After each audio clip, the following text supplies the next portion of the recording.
Folks, he had a There we couple. go. He had a couple injuries, and then he froze. And go ahead, you're finishing. And we're back. Yeah, no, a couple of injuries, and then that was the end of the season. And as you know, in the North America, they can protect players from the roster and stop them from going elsewhere. Blah blah blah.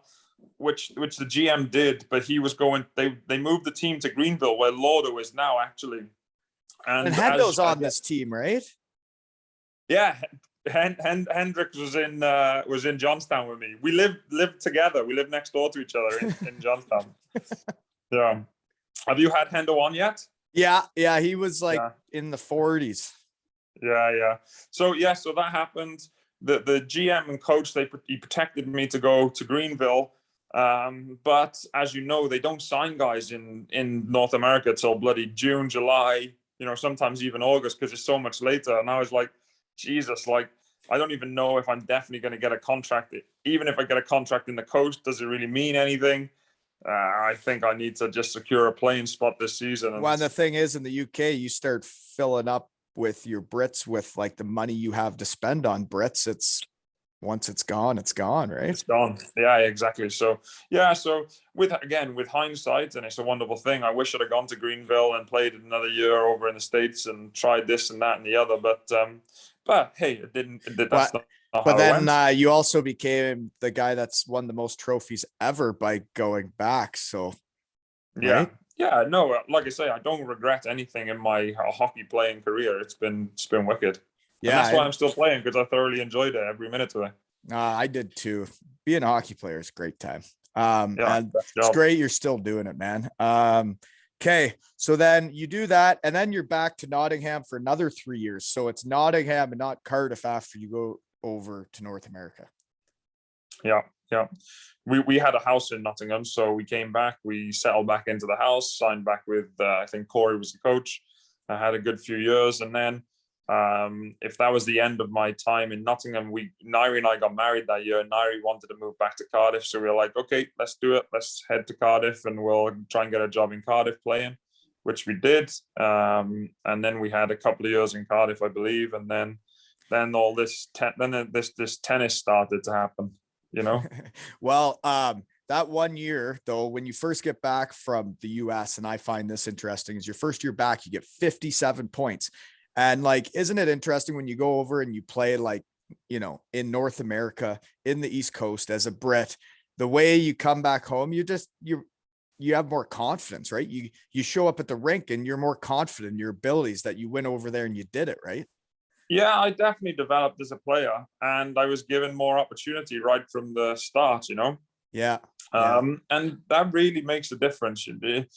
It's very difficult, no matter what you say. If if I played with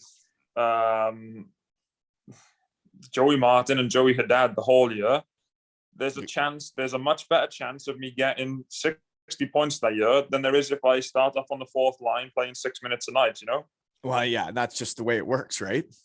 Exactly. Yeah. Yeah. And there are a couple guys, I guess, from your Nottingham time that I bring up is that Lakowitz. He was a good player, eh? Little skilled forward. Is he still playing? Fast, still playing. He's in Guildford now.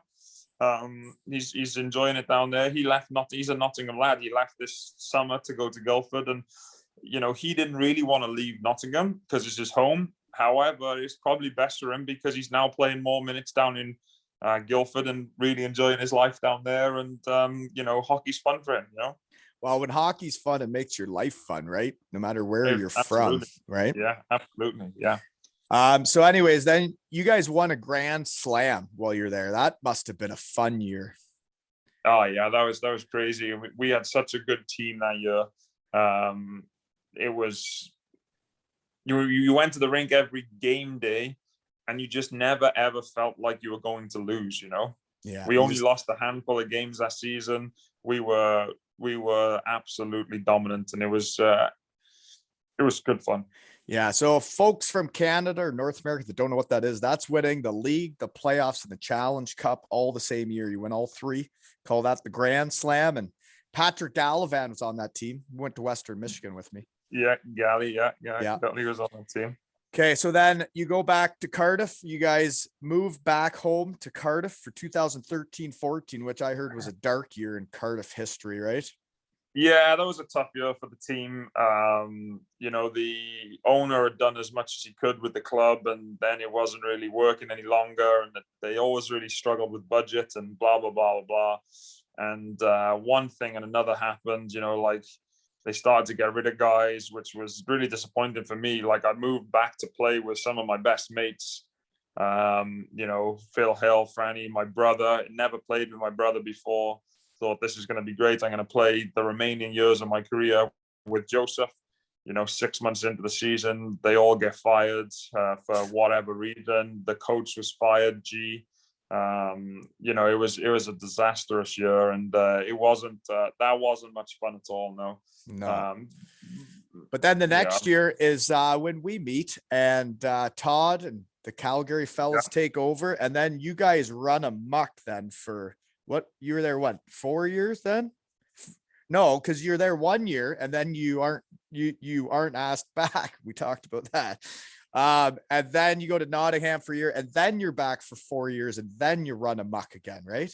Yeah, that's right. Yeah, so I bounced around a little bit then. Came back to Cardiff. Was in Cardiff for you say 4 years, and we were good. We were a team that was every night, setting the standards really high and winning a lot of hockey games. We won a lot of trophies, and the ones we didn't win, we were probably losing in the finals or the last couple of games of the season. And we were really solid, really good, really tight. They kept the majority of the group together for a long time. And it was that was some good hockey we played there. The core that you guys had, that you guys would have been having so much fun being hockey players all those years and winning and being good. That would have been fun. So then I guess the only thing I got left for today, because we're both busy folks, is, were you not supposed to have a testimonial before all this crap? Yeah, for a team you were playing for at the time. Yeah, for a team I was playing. So basically, I was obviously in Cardiff, and I got my testimonial. Then that season got shut down, like it did for everyone everywhere. And of course, that kind of put a huge banana skin on the testimonial. But I mean, to be honest, that was the least of everybody's concerns, my concerns. There was a lot worse things going on in the world than me losing a testimonial. So yeah, that got delayed. Then obviously I'm not back in Cardiff, but Todd has said I can still do my testimonial, which I'm going to do. I'm hoping to get a date set in the end of the season. Obviously, it's pretty difficult to do it right now while I'm playing in a different location. So how do testimonials usually work? Is you're always playing for that team when it happens, or I don't know? 9 times out, 10 times out of 10, you get a testimonial with the team you're playing for on your 10th season. I'm going to set another record of being probably the only player ever to have a testimonial for a team he's not playing for. Yeah. That's fine. It wasn't your fault, right? It's another good record. So so look, my wife and I are putting some plans together. We're going to try and get something done. Most likely after the World Championships. I need to sit down with Todd and get a date in the diary, and hopefully make the best of what's been a crazy 2.5, 3 years for everybody. Oh, it sure has. Hopefully I can, go and skate, on my, not exactly where I grew up, but my home city, play for, the home fans for one last time, even if it is just a testimonial game, No, absolutely. For sure. And it would be great to see. You deserve it. All the trophies you've won, everything you've done there, and Nottingham, right? How many years you played for them now? 10 years. Really? So is it double testimonial thing? Can you do two? That's what Pigsy said. Again, if I did two, I'd be the only player probably to do two. Well, we should probably make it happen.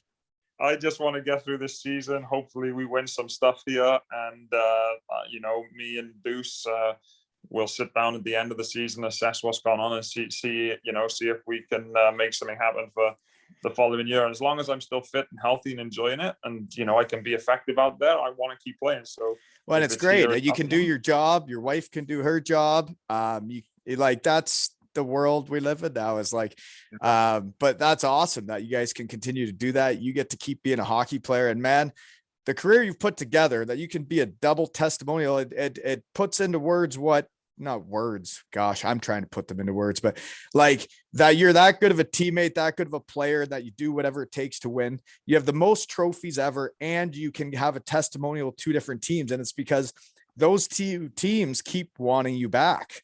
And like, I don't know, like I said before, maybe it isn't even Nottingham that's asking you back next year, right? Like, you never do know, but no, like, you never know. The career you've put together is very impressive, and I'm proud of you, and can't wait for our GB pod. Yeah, that'll be sick. Yeah, that would be really fun. Be really good. Really, really good fun. And this has been another episode of Zero Ales and Hockey Tales with Myezy and Wally.